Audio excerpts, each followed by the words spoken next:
Are you seriously asking me this in front of everyone? I stared at my father across the long oak dining table, my pulse pounding so hard it felt like it might break through my ribs. The laughter and clinking of silverware had died the second he spoke those words.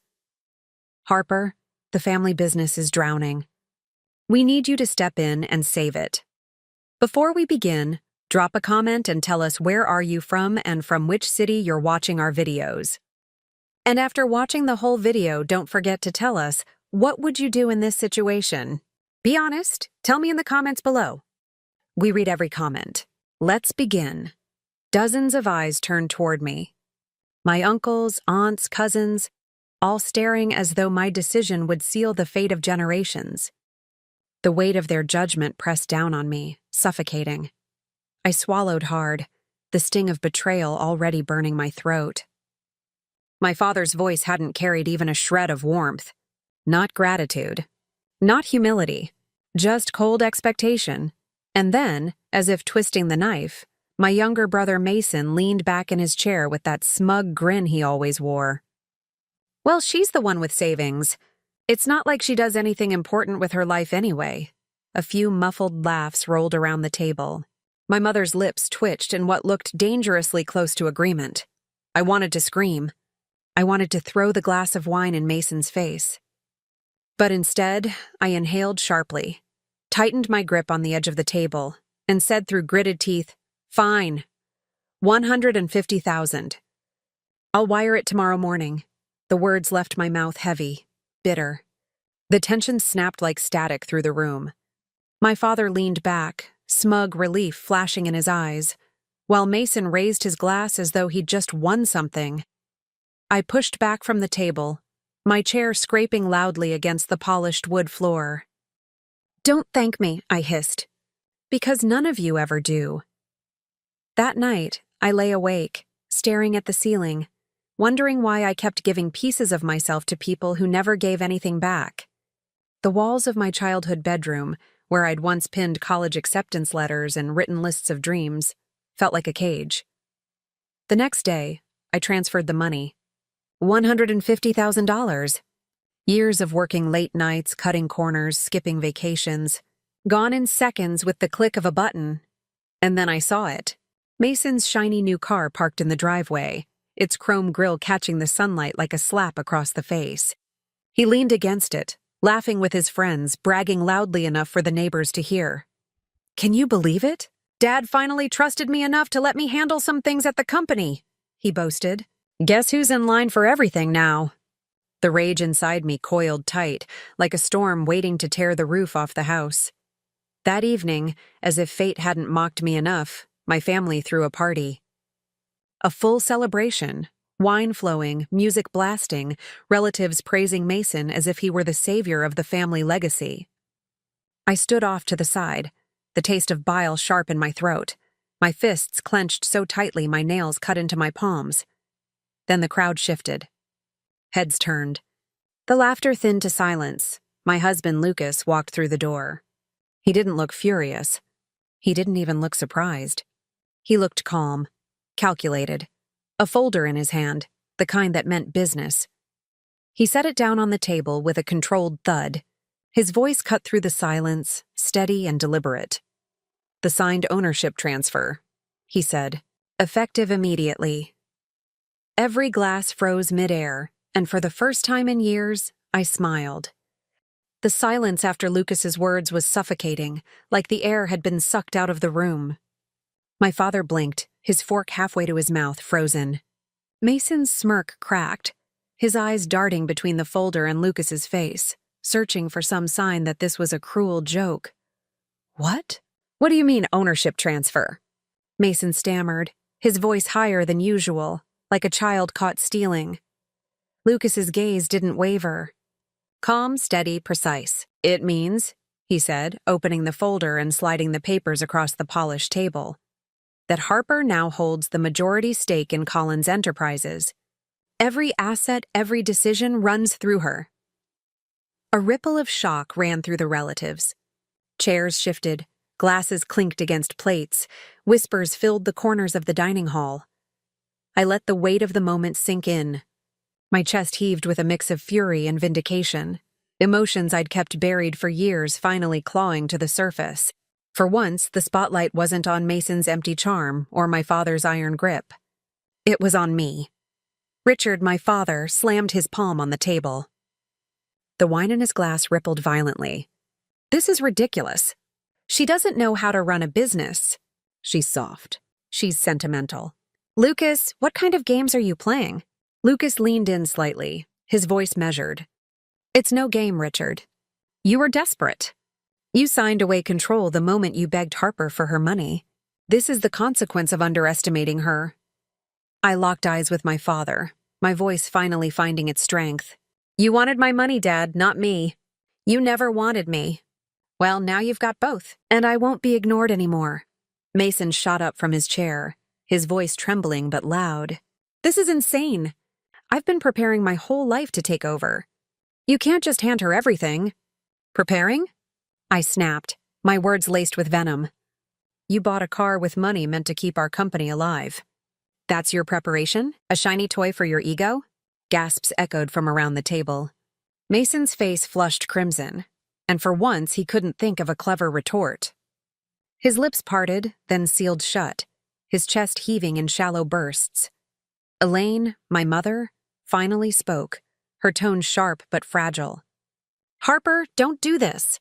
Your father has worked so hard for this business. Mason, he's young, yes, but he has potential. We can guide him. I turned to her, my throat tightening. Guide him? You've guided him into arrogance, into entitlement.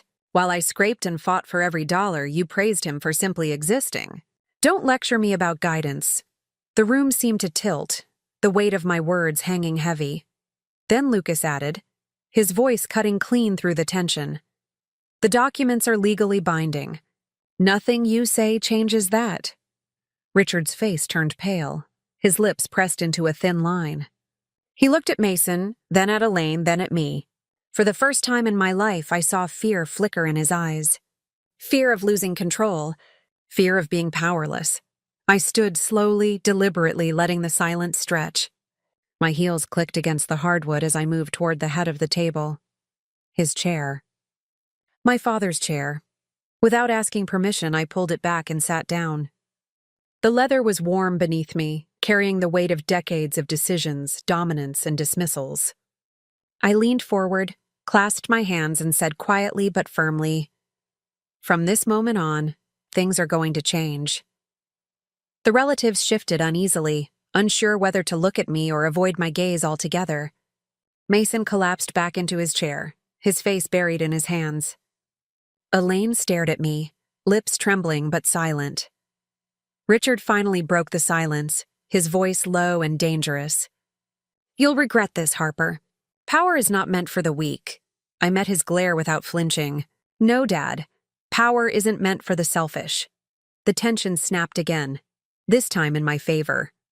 Lucas placed a steady hand on my shoulder, his touch grounding me. Harper isn't weak, he said firmly, his eyes locked on Richard. She's stronger than anyone in this room, and it's time all of you learned that. For once, no one argued, no one dared. The party that had started with celebration ended in silence, the clinking of glasses long forgotten. No toasts, no laughter. Just the quiet reality that the daughter they'd dismissed had become the one they now had to answer to. And deep down, I promised myself, this was only the beginning. The next morning, the house felt different. The walls that once echoed with Mason's bragging and my father's booming authority now hummed with an uneasy quiet.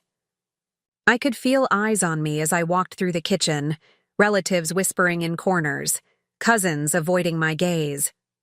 Mason stormed in, his hair a mess, his face red from lack of sleep. He slammed his phone on the counter. Do you realize what you've done?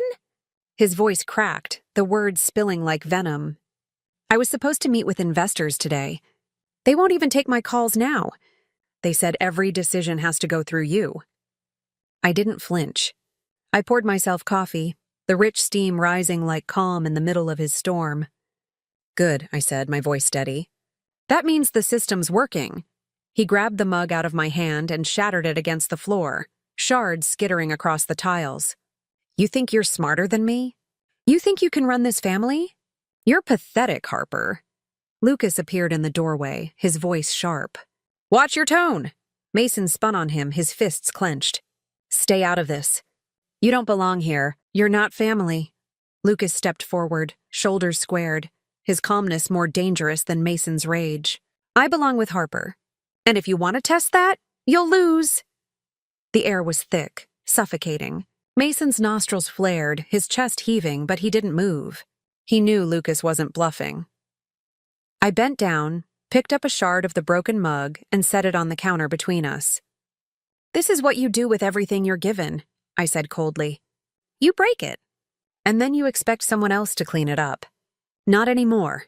His face twisted, but he said nothing. He stormed out, slamming the door so hard the walls rattled. By noon, I was at the office. Collins Enterprises, the company my father built, the company I'd just inherited control of, looked different now. The employees' eyes lingered as I walked through the glass doors. Some curious, some doubtful, some quietly hopeful. My father was already there, seated in the corner office, as though the papers Lucas handed over meant nothing. He didn't look up when I entered.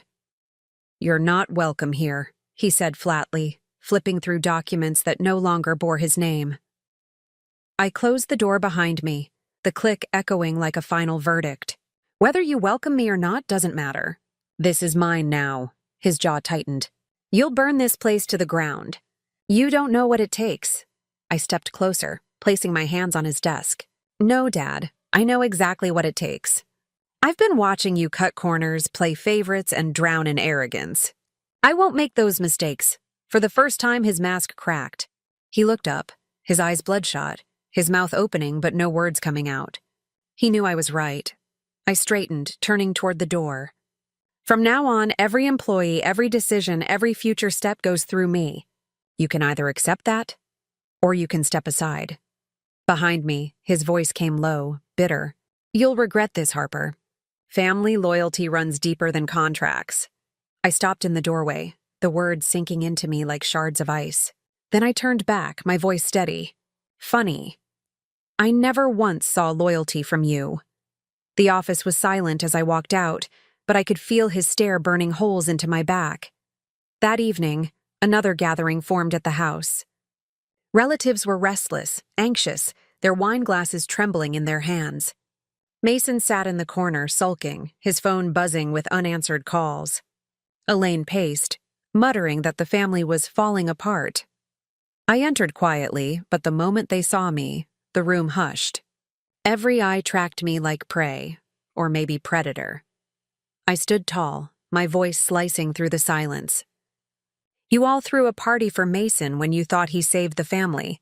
You all cheered for him while he wasted what I sacrificed.